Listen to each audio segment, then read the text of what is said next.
தமிழ்நாட்டில் பல வருடங்களாக கிடப்பில் இருக்கக்கூடிய ரயில்வே திட்டங்களை மீண்டும் செயல்படுத்துவதற்கான பணிகள் ரயில்வே சார்பாகவும் தமிழக அரசின் சார்பாகவும் துவங்கி இருக்குது. பல ஆண்டுகளாக முடங்கி கிடக்கும் தஞ்சாவூர் பட்டுக்கோட்டை மற்றும் பட்டுக்கோட்டை மன்னார்குடி திட்டங்களுக்கான நிலத்தை கையகப்படுத்துவதற்கான அரசாணை தமிழ்நாடு அரசின் சார்பாக வெளியிடப்பட்டிருக்குது.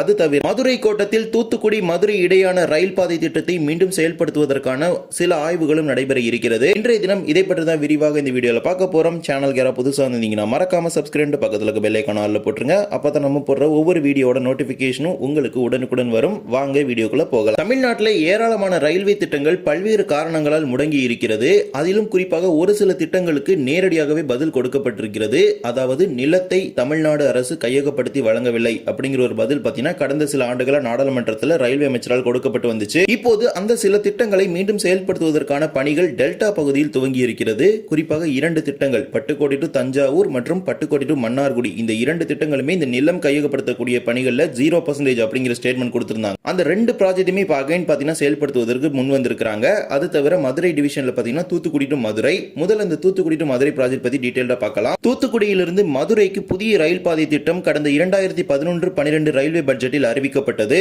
இப்போதுதான் ரயில்வே பட்ஜெட் என்பது கிடையாது. அப்போதெல்லாம் பாத்தீங்கன்னா ரயில்வேக்கு தனியா ஒரு பட்ஜெட் இருந்துச்சு. இப்ப பொது பட்ஜெட்ல ரயில்வே உள்ளடக்கிட்டாங்க. 143 கிலோமீட்டர் தூரம் கொண்ட இந்த ரயில் பாதை திட்டம் தூத்துக்குடியில் துவங்கி விளாத்திக்குளம், அருப்புக்கோட்டை, காரியப்பட்டி வழியாக மதுரை வரை சென்றடையக்கூடிய ஒரு வழித்தடமாக அறிவிக்கப்பட்டது. இந்த திட்டத்தின் கீழ் முதற்கட்ட பணிகள் சுமார் 18 கிலோமீட்டர் தூரத்திற்கு மீளவிட்டானிலிருந்து மேல்மருதூர் வரை கடந்த 2022 மார்ச் மாதத்தில் முடிக்கப்பட்டு அனைத்து விதமான ஆய்வுகளுமே முடித்து அந்த வழித்தட பயன்பாட்டிற்கு கொண்டு வந்தாங்க. இருப்பினும் அது இன்னும் மூல அளவில் பயன்படுத்தப்படவில்லை. வழித்தடம் பாத்தீங்கன்னா கமிஷனிங் பண்ணிட்டாங்க. என்னதான் திட்டம் தூத்துக்குடியிலிருந்து மதுரை என்று இருந்தாலும் இந்த திட்டத்தை பொறுத்த வரைக்கும் மீளவிட்டானிலிருந்து திருப்பரங்குன்றம் வரையிலான ஒரு திட்டம் தான்.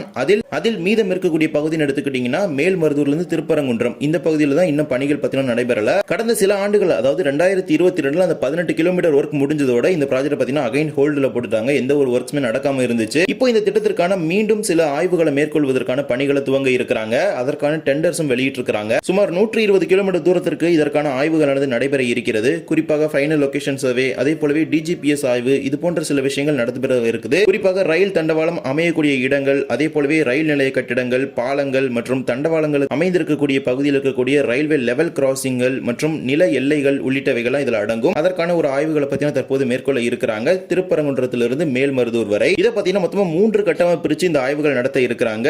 மேல்மருதூரிலிருந்து நாகலாபுரம் வரையிலும், நாகலாபுரத்திலிருந்து கல்குறிச்சி வரையிலும், கல்குறிச்சியிலிருந்து திருப்பரங்குன்றம் என 3 கட்டங்களா இந்த ஆய்வுகள் நடத்துறாங்க. இந்த ஆய்வுகளை அடுத்த 4 மாதத்திற்குள்ள முடித்து அதற்கான அறிக்கையை சமர்ப்பிப்பதற்கு ரயில்வே முடிவு செஞ்சிருக்குது. இந்த 3 கட்டங்களா நடைபெறக்கூடிய ஆய்வுகளின் அறிக்கை பாத்தீங்கன்னா ஆவணங்களா சமர்ப்பிக்க இருக்கிறாங்க. இந்த திட்டத்தில் மீதம் இருக்கக்கூடிய பகுதியில் எடுத்துக்கிட்டீங்கன்னா மொத்தம் 35 பெரிய மற்றும் முக்கிய ரயில்வே பாலங்கள் வரை இருக்கிறது. அதே போலவே 13 ரயில் ஓவர் பிரிட்ஜ், ரயில் அண்டர் பாஸ் அதாவது உயர்மட்ட மேம்பாலங்கள் மற்றும் சுரங்க பாதைகள் வாகனங்கள் செல்வதற்கு ரயில்வே லெவல் கிராசிங் பகுதிகளில் இந்த கட்டமைப்புகள் பாத்தீங்கன்னா மொத்தம் 13 இதுல ஏற்படுத்த முடிவு செஞ்சிருக்காங்க. பொது ஏற்பாடு வரைபடங்கள், ஜிஏடி ஆய்வு, இது போன்ற ஒரு சில ஆய்வுகளும் இந்த வழித்தடத்தில் மேற்கொள்ள இருக்கிறாங்க. குறிப்பாக இந்த திட்டத்தில் மொத்தம் 35 பெரிய ரயில்வே பாலங்களும் 182 சிறிய ரயில்வே பாலங்களும் வர இருக்குது. இந்த மேல்மருதூர்லிருந்து திருப்பரங்குன்றம் வரைக்கும் மீதம் இருக்கக்கூடிய பகுதியில் பல ஆண்டுகளா மதுரை ரயில்வே கோட்டத்தில் முடங்கி இருக்கக்கூடிய ஒரு ரயில்வே திட்டமா தான் இருக்குது. ஏன்னா 2022 இந்த திட்டம் துவங்கிய போதே பணிகள்லாம் முடிக்கப்பட்டு வேகமாக இந்த வழித்தடம் திறக்கப்படும் என பொதுமக்களால் பெரிதும் எதிர்பார்க்கப்பட்டது. இருப்பினும் இந்த திட்டம் பல்வேறு காரணங்களால் முடக்கப்பட்டதாக கூறப்பட்டது. குறைவான அளவிலேயே சரக்கு போக்குவரத்து மேம்படுத்தப்படும் ஒரு வழித்தடமாக இருக்கும்.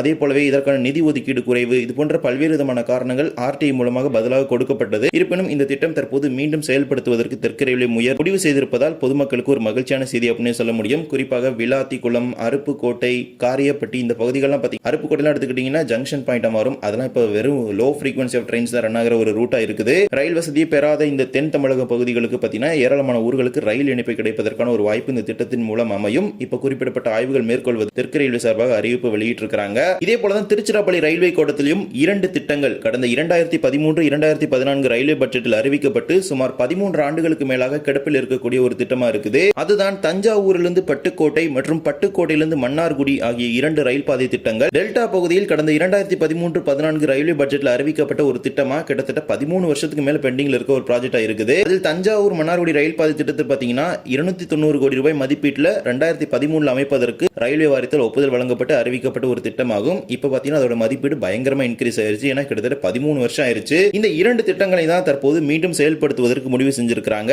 இந்த 2 திட்டத்தை எடுத்துக்கிட்டீங்கன்னா லேண்ட் அக்விசிஷன் 0% நிலம் என்பது இந்த திட்டத்திற்கு இப்போது வரை கையகப்படுத்தி வழங்கப்படாமல் தான் இருக்குது. இப்போ அந்த திட்டத்தை தமிழ்நாடு அரசு முன்னெடுத்திருக்காங்க. பட்டுக்கோட்டையிலிருந்து தஞ்சாவூர் மற்றும் பட்டுக்கோட்டையிலிருந்து மன்னார்குடி இந்த 2 ரயில் பாதை திட்டங்களுக்கும் தேவையான நிலத்தை கையகப்படுத்தி ரயில்வே துறைக்கு வழங்குவதற்கான சிறப்பு அதிகாரிகளை நியமனம் செய்து அதற்கான அறிவிப்பு மற்றும் அரசாணைகள் பார்த்தீங்கன்னா வெளியிடப்பட்டிருக்குது. இதுல ஏற்கனவே பட்டுக்கோட்டை மன்னார்குடி ரயில் பாதை திட்டம் தொடர்பான தகவலை நம்ம ஏற்கனவே ஒரு வீடியோல பார்த்திருப்போம். இதுல பார்த்தீங்கன்னா தஞ்சாவூர் பட்டுக்கோட்டை திட்டம் தொடர்பான தகவலை பார்க்கலாம். தனி வட்டாட்சியர் உட்பட 13 அதிகாரிகளை இந்த திட்டத்திற்கு நிலத்தை கையகப்படுத்தி வழங்குவதற்காக தஞ்சாவூர் மாவட்டத்தில் நியமிச்சிருக்குது தமிழ்நாடு அரசு. இந்த திட்டத்தில் பணியாற்றக்கூடிய அலுவலர்கள் அதே போலவே இந்த திட்டத்திற்கு செயல்படுத்தப்படும் நிர்வாக செலவுகள் உள்ளிட்டவைகளை பார்த்தீங்கன்னா தெற்கு ரயில்வே தான் மேற்கொள்ள இருக்கிறாங்க.